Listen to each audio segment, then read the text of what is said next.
I'm Sam. And I'm Andrew. And we're NB Board Gaming. And today we are taking a look at Gnome Hollow, which is published by the Op Games and designed by Amon Anderson.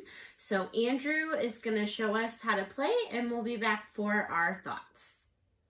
Okay, so here I have a game of Gnome Hollow set up. For the most part, there are some pieces right up here at the very top that I'll go over in a little bit. Just know that they're there. I have everything kind of scrunched in quite a bit just to fit it on the screen. Usually it'll be a little bit more spread out, but this is set up for a 4-player game. Now, in Gnome Hollow, what you're trying to do is you are trying to score points by getting different flowers that you're going to put on your board that are up there. You're also trying to complete these different ring mark objectives. So depending on the size of the rings that you're going to be creating with tiles, you will be moving these little markers, which I'll show off, are magnetic. So cool, definitely nice, so you don't have to worry about them sliding around. But as you're completing rings, you'll be moving these down and they will be scoring you points as well at the end of the game and giving you little benefits. And you're also going to score points for selling mushrooms that you're going to be harvesting during the game, okay, for these little treasure tokens. So I'm going to go over real briefly the different actions you're going to be able to use in Gnome Hollow and how a turn's going to work out. And then we'll talk a little bit about final scoring to give you a quick overview. So in the game, a turn is going to consist of 3 parts. First, it's going to be placing tiles. Each player on their turn is going to choose 2 tiles from the board up here to add on to the grid, okay? When you add them, it has to either be touching the stump tile here or another tile that has already been previously placed.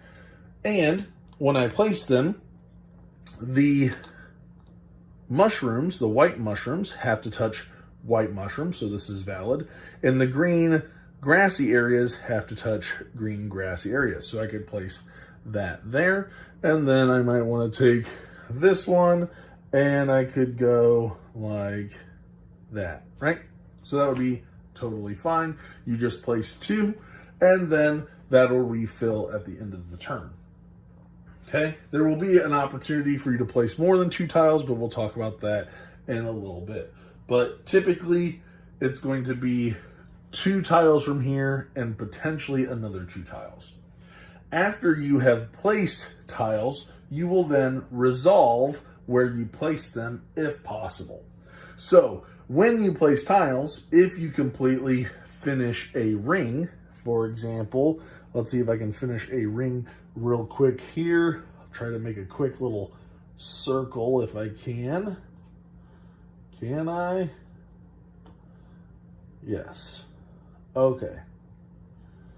So I made a quick little circle here. As you can see, completed a ring. So if on my turn I completed a ring, I will then resolve that ring. The way I'm going to do that is if I have a gnome on there, this is going to be important. So if I have a gnome on this ring, I will then be able to gain the mushrooms on the ring that I completed. Okay, so in this case, I would get 2 blue mushrooms, a pink mushroom, and a yellow mushroom. So I'd take those and put them in my supply for later. And then I would also be able to move my ring marker, since this is my ring. So in this case, it's 1, 2, 3, 4, 5, 6 tiles. The stump tile counts as 1. You do not count it twice if you used it twice. It only counts as 1. So in this case, I would move my furthest left token, and I would be able to place it in the 6th column. And then it would give me different benefits. And I can choose whichever one I want. And we'll go over those little benefits in a little while, but that's what you're going to be doing to resolve. You'll gain the mushrooms if you're on it, and you'll be able to move your ring marker to the appropriate space. Now, if you are not on it, let's say there's an opponent's gnome on there, you would not get the mushrooms and you would not get to move your marker. The opponent's gnome would be laid down and they would score that ring at the beginning of their next turn. Also, if you weren't claiming it, the mushrooms that you got would then just be sitting there for someone to come and claim on a future turn, which we'll talk about in a little bit. So if you want the mushrooms and you want to be able to move your marker, you're going to want to make sure it is a space that you are controlling. I'll also point out that if it is an unclaimed ring, you do get to move your ring marker. So it's just if it's claimed by another player, which I'll talk about an important caveat there, you do not get the ring marker movement and you do not get the mushrooms. If it is unclaimed, the mushrooms will sit there in the middle, but you do get the ring marker movement. Now, an important thing about when it's an opponent's gnome, if you add a tile, if you're going to add a tile to an opponent's ring, okay, you must get permission. You cannot place a tile there unless you get permission from the opponent to place the tile, okay? So you have to get that permission. Also know that when you're placing these tiles, you cannot connect two claimed rings together. So I cannot connect, even if I control two different rings, I cannot connect the two rings together to make one ring. You're not allowed to do that, whether you have the gnomes or it's you and an opponent's gnome. At max, one gnome can be on the ring, okay? So keep that in mind as you're placing out those tiles. So that's what's gonna happen when you resolve the placement of the tiles. Now, with that being said, I want to go over some of these benefits when it comes to resolving the tiles. So here's what these will just give you spaces to fill up the gaps. As you move these, you will get different benefits. So if I get a second ring, I'll be able to move this depending on what size the ring is, and I'll be able to get different benefits. As soon as I move a ring marker that has this little flower token, I will then be able to reserve one of these tiles under these flowers. So I can take any one of these that I want and it goes into my reserve pile by my player board, okay? The flowers that are on there will then just slot in to the slots above the market, okay? And we'll talk a little bit more about flowers in a second. One of the other benefits are gonna be these outposts. So when you complete and get that benefit, you can take any one of these outposts and assign it to the ring that you just completed, and you will then activate that post, which will give you generally more mushrooms or allow you to reserve a tile from the market here, the little drafting pool, okay? So that's how you're gonna get those outposts. The flowers, you're just gonna take a flower of your choice and you're gonna be collecting different flowers. So you're not getting the same colors, you're getting all different ones, because at the end of the game, depending on how many different flowers you get, you're gonna get the points below the one that is furthest right, okay? So that's how you're gonna get these flowers, that's what that sign is. And then you're gonna have these little mushroom symbols, which allow you to produce, on that ring you just resolved, you get 2 extra mushrooms from the ones on the ring. So in this case, it says 2. So I choose 2 different mushrooms to produce another mushroom. So I might want this pink and I might want this yellow, okay? So that's how you're gonna get those benefits. This will let you do 3 and get a flower. So that's what you're gonna be looking at when you get them. Now with these flower tiles, I meant to mention, this is where I was talking about as you're reserving tiles, getting these flower tiles, you can place more than 2 tiles out on the board.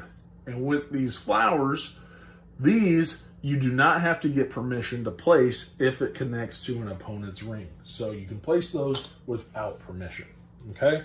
So that will conclude placing tiles and resolving those tiles after you place them.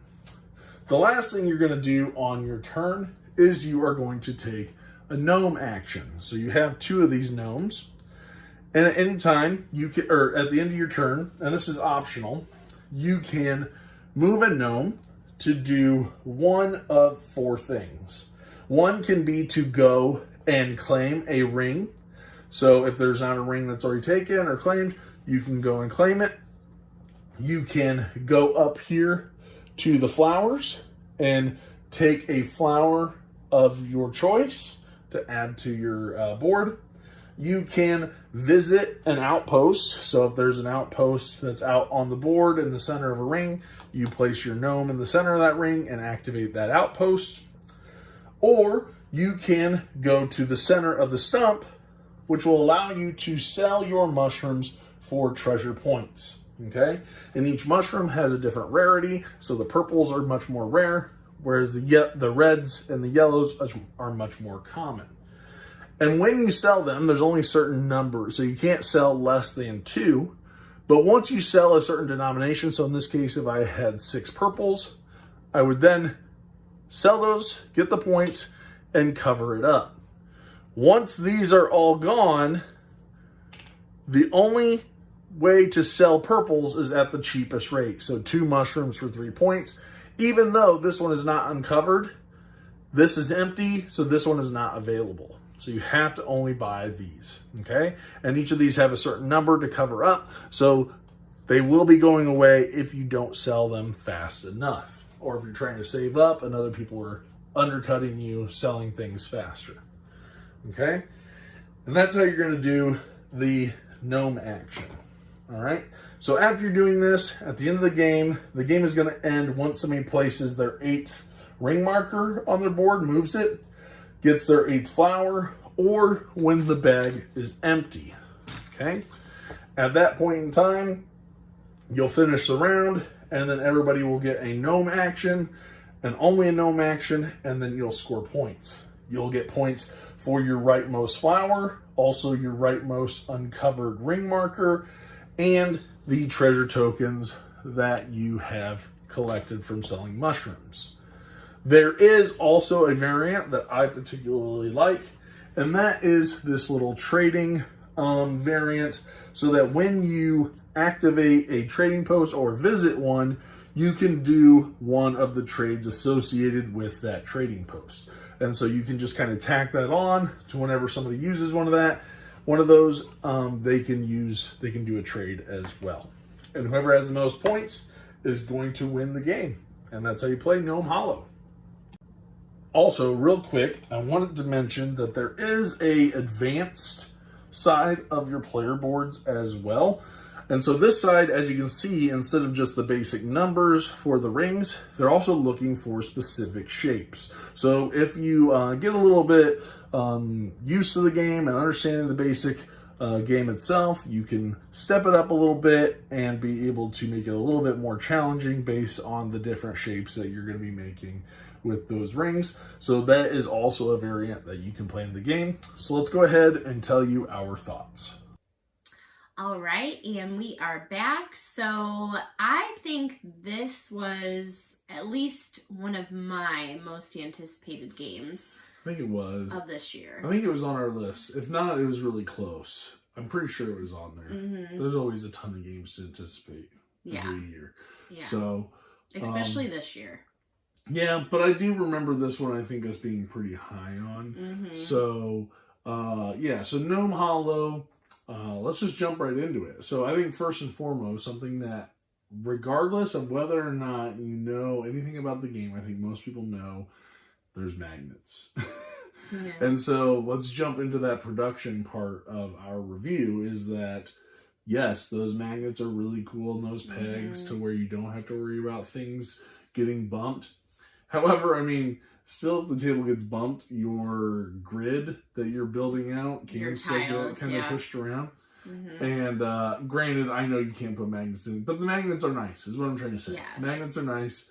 Can't put magnets in every tile. I don't think we're to that point yet. Also, this game would be tremendously expensive, I think, if they did that. Mm-hmm. But I think that was just a nice little added thing that I can say, oh, this was nice. They threw in those magnets. It worked really well.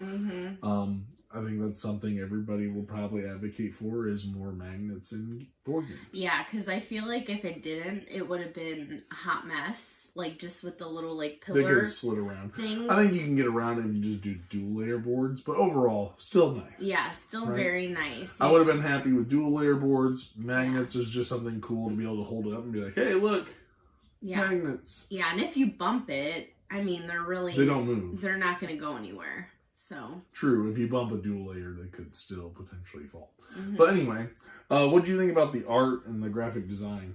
I mean, I really liked it. I think it was very like cute and whimsical, and I like that it was very colorful. You know, that's my thing. But I also really liked the fact that they gave each of the gnomes like different names and like the player colors had like 2 gnomes that were different characters. So I thought that was like a really neat like added thing. Like they didn't have to do that and give them cutesy little names and little backstories, but they did. So I think that was a nice like touch for me. Yeah. I think graphic design icons are very easy to understand and what they do. There wasn't a ton, I think, that I had to reference to the rule book when it came to the graphic design. I think the art is just a nice little whimsical thing. We did like try to get into the theme of it, of reading it and whatnot. And so it does, help, I think, a little bit. Component quality, I think I really like the wooden outposts that you have that you can put out onto the board. The tiles are decent, are good quality. Everything is cardboard, so I think it'd be cool to have some upgraded wooden mushrooms, or maybe not even wooden, like some squishy mushrooms or whatever. Mushrooms. Those would be really cool if they came out with like a deluxe set, which I could very easily see this happening. If there isn't already something on Etsy or whatnot, or BGG at some point. I am gonna say I did like on the fact of our player boards, like how you had the flowers that like stuck in. Like I liked that I felt like they stayed in place. Like it was just a nice little Well, it's easy to keep track of how many points you have there on your player board, which is nice. So I think overall they did a really good job with production. I even like the insert. It has little icons at the bottom, so you know what goes in what space, which is always nice to have, just because I hate to try and figure out, okay, where should things go if there's an insert. Sometimes I wonder if companies just throw a generic insert and say, oh, this should fit the game, and then you're like, well, these don't really fit, or whatever. So I think they did a really good job with the insert as well. It works really, really well with fitting all the boards in there, and they each have their own nice little space in order that they go in. With that being said, jumping into setup and teardown, the game is pretty quick, I think, with setup and teardown, depending on the number of players. A lot of times with these tile placement games, depending on the number of players, you're taking out 20, 30, 40 tiles because you're playing with 2. Here, you're only going to take out 2 for every player. So at most, you're going to be taking out, 8? This only plays 4, right? Yeah. So, I mean, you're only going to take out like 8 tiles, right? For when that bag's going to end. So I like that setup is pretty quick. You already have everything in a bag. You just kind of set up the little flowers on their little tile and whatnot, and you're pretty much ready to go. It's really just separating things. Yeah. It's just giving each player their player colors and whatnot, and you're ready to go. Yeah. So setup's pretty quick. Teach isn't really that difficult either. So, I mean, really what you're doing is you're going to take 2 tiles, you're going to place them out, and then you're going to take a gnome action, which is optional, right? Because there might be times when you're claiming 2 different rings and you just really don't want to move, or, whatever it is that you're going to do. So turns are pretty quick and snappy. Which we'll talk a little bit about when we get into gameplay. But overall, the teach is really simple. I think just trying to... the one thing that I think kind of confuses people a little bit with the teach is, yes, you can build your rings as big or as small as you want. But after 7, there's really... Unless you're trying to get like a ton of mushrooms, something I've found that I've ran into and we can kind of segue into gameplay with this being said, is that some people are going like 12, like giant rings, and so it's like long turns. They're like, oh, I shouldn't have gone beyond 7. Like, yes, it says 7+, but there's not really on your board. There's not really any benefit of going beyond 7. And some people are like, oh, I'm just gonna make this giant ring, and yeah, you can get more mushrooms, but it's not worth it. It takes a lot of time, and then you kind of run into merging with other people. Well, then you're like, okay, I gotta get the right tiles to come so I can get this exact ring back. So then you become hyper-focused on, I just want to finish this ring so I can move on to something else. And I found that a lot of times when we played it, and we played it with people for the first time, they would create these giant rings and like, I would have done this completely different. So I think kind of maybe hitting on that at the beginning of like, hey, yes, you can make giant rings. Just realize you're going to spend a lot of turns just trying to finish it and get the right things, and it's not going to really pay off in the long run. Yes, those bigger circles are going to let you get rid of more of those little pegs and get some better benefits, but in the long run, maybe don't try to go for like a 13 tile circle. You know, this doesn't make sense. So with that being said, the game is pretty snappy, right? Take the tiles, boom, boom, boom, done. There could be a little bit of AP there if somebody is taking a long time. Oh, that doesn't work. Oh, you look right at me when you say right, that. Every time I'm like, that doesn't work. Nope, just put it back. It doesn't fit there. Nope, I already know it's not going to work. So there's definitely those moments when I have to help her. No, just don't even reach for it. I know you want that purple one, but it doesn't work with your ring and what you're trying to do. But overall, like, turns are pretty snappy. There's not a whole lot of downtime. And it's pretty streamlined. There is some luck, obviously, with the tiles that come out. Oh, I just can't finish my ring. Or, I want a specific color mushroom and it doesn't come out. Whatever that looks like. So you're going to have a little bit of luck there. But the game is pretty quick. I think this plays, what does it say, 45 minutes? It feels that way, too. Right. And I think if people aren't trying to make those ridiculously big things, I think the game would go a lot quicker. It is interesting that you can't build on other people's thing, which I get. So you always got you can, but you got to get permission. But then you don't really get any of the benefits, like completing their ring. Like, that's kind of like meh. So I wish that if you gave another player permission, that there would be more of a benefit, like for letting them place the tile. Yeah, they don't really get the benefit of completing your ring for you. So, and there's this case where you give somebody permission and they're like, haha, I screwed you over because I did that to you. Exactly. So I wish I would have got something for allowing you. But I didn't finish your circle. I kind of cut it into a single line connected by 2 plants, and so it was like you were never going to get anything. Right. Because the way it was set up, it was never going to make a full loop kind of thing. And so that. Thematically, what did you think about the game, though? Thematically, like, I felt like I had my little gnome people, and they were going around, like, picking up mushrooms, and the theme is weird, right? Like, you're getting mushrooms to get these magical items to keep your gnome hollow hidden from the humans, right? Because in the rule book, there's a lady that finds these, and she's writing notes and about them and whatnot. So you're trying to keep your gnome hollow secret, and by caching these mushrooms are magical things, whatever. Right, yeah. I just felt like I was just more so like, obviously I'm just collecting this stuff, so it didn't feel like super thematic, but like it still felt kind of cute, like, you know, going around like picking up the mushrooms and like... I know we're the theme people in the channel, so, and you are even more so than I am. I love themes. I was curious about it. So gnomes do seem to be a thing in board gaming recently. But it's a cute little thing. They're like everywhere though, like home decor and all this stuff. Gnomes are like super in right now. One thing with the gameplay I do like, and something I think I'll always play with, because A, I think it speeds up the game, and B, it just gives you some more options, is with that little trading post for the different posts that you put out. I can't remember what they're called right now. But when you visit them and you do the little action for your gnome, they have these little trades that you can do based on which one you visit.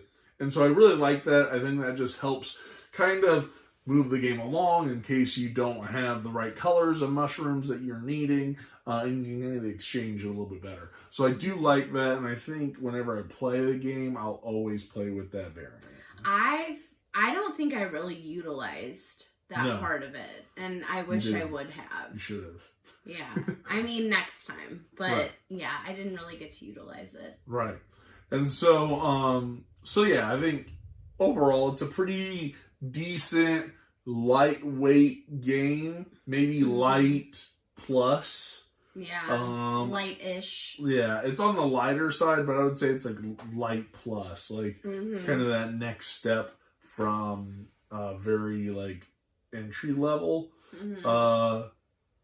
Just because like you do have the markets and the flowers, and maybe it'd be a lot for somebody to grasp initially, but I do think it's a relatively light game kind of thing. So with that being said, thinking about like the amount, now this is like a $50 game, so thinking about the time and effort we put into learning it and setting it up and playing it, I think the 45-minute playtime is pretty accurate if you have people that have played before and they know what they're doing. They're boom, boom, boom, right? Obviously, if you throw in a teach, it's going to be a little bit longer if, you know, half the people you're playing with haven't played it before. So with that being said, what do you think? Do you have like a preferred player count? What do you think of the replayability and kind of like your return on investment that we always talk about? I think I like it best at 4 players. Okay. I just think, I don't know, it seems like there's, you know, we're just building a lot more, and I don't know, for me, personally, I like it 4 players. I mean, I felt that, like, it met my expectations as far as, like, what you know, seeing it on Kickstarter, right? No. Was it on Kickstarter? No. Where did we see this originally? It was just, I think, always it was advertised pretty heavily online. Okay. So we'd seen it before, but it wasn't a Kickstarter. So I remember when I saw it, I was like, "Oh, that looks really cool." Like, I mean, I saw what it was before we played it. And that's not always the case with a lot of games. Sometimes they just, you know, kind of show up and you're like, "Hey, we're going to play this." But like, I feel like I looked into this for quite a while because I was interested. So yeah, I mean, it met my expectations, and I felt that it did have it was more like you said, like light, but had a little bit more depth to it, which I liked. You know, really like the tile placement and everything. So yeah, I feel like it met my expectations. Yeah, it's very Carcassonne-esque for me, which is good. I think I would, I don't know. I think, like, in Carcassonne, there's a little bit more player interaction and whatnot. And so this game is very beautiful. Obviously, I prefer it at 3 players. I think 4, it kind of drags on a little bit too long. 3, there's enough player interaction. 2, you're just kind of stick to your own thing, right? So I do like 3 is my like sweet spot, I think, for this game. It's a little lighter than what I typically kind of go for. I would like for it to be a little bit much, because obviously, like, okay, I'm gonna I already know I'm gonna go for these rings so I get some extra flowers or get extra mushroom production, so that's what I'm kind of going for. Purple mushrooms are, you know, my number one thing. I do like that there is an expert mode, which I would probably prefer to play that, just because I don't just have to make a weird shape, like oh, I'm making 7s. Now I have to actually focus on making a real shape. However, I do find that slows the game down a little bit, which I don't know is in the spirit of this game. I want it to be snappy, quick. We can start throwing on these specific shapes. Then you gotta be like, okay, what do I need? So I do like the more advanced, but I think it slows it down. So I think I still like it at 3 the most. 3 is good too. Like, yeah, I think 4 is fine, but I would just rather play it at 3. I think 3 is the sweet spot. I think that's where it's at. 2, I'd like there to be a little bit more interaction. But yeah, 3 I think is where it's at. And I didn't get to mention, I knew I was missing something, replayability. Yeah. So I feel that there is replayability in this game. Like I mean, you're going to be building something new each time. And so you're overall doing the exact same thing. You're doing the same thing, but for me, tile placement, like, it doesn't get old, even if it's the same tile placement. We'll agree to disagree. I don't think there's a lot of replayability here. Because, yes, you're placing on tiles differently, but you're doing the exact same thing, right? Yeah, I guess. Yeah. So, I'll agree to disagree. But, either way, with that being said, it's fun. I think there's some cool things that go along here. This was mostly kind of a Samantha game anyway, so I knew that going in. Which I'll happily play with her and Eli and everything as well. But not one that I'm particularly going to be coming back to a ton. So for that, I'm going to go ahead and jump into my score, and I'm going to give this a 7. I think this is a nice, little, relaxing type of game. Not much of a brain burner, weekday kind of thing that you can jump into. Just for me, I always want there to be a little bit more. So I'm going to give it a 7. Okay. For me, I'm going to actually give this like a 8.3. Because I really did enjoy it. I really do like the game. I mean, I was excited to play it. I do kind of wish there was maybe like a little bit more to it as well. It would probably be higher. Probably be more like an 8.5 if it had a little bit more. Okay. I don't know what that would be. But not making it like too difficult, you know, because I like the level of difficulty that it's at because... You know, I'm not a fan of those brain burner type of games. I have a feeling you're going to cool a lot faster than you think you will in this game. But we'll see. Yeah, I think so. I think so. I don't know. But, I mean, it's not like, it's a new game. It's kind of, you know, it's one of those that I would play, you know, whenever. So. Yeah. It's a cute little game. I think it's something that's going to draw a lot of people in. It could be a lot of people's gateway game. I could see that happening. So yeah, overall, I think it's fine. It's just, for me, it's just not what I'm going to gravitate towards. So I think that kind of gives you a feel for it, you know, based on what you're thinking and seeing how it plays and whatnot, and getting our thoughts. Kind of gives you a good idea of where you might fall in line. Cute little game. Not particularly meaty, but it could be a nice little family weight game. Yeah, something you could play during the weekdays. And I think it's something that people will see it and be like, "Oh wow, yeah, cool, let's play that."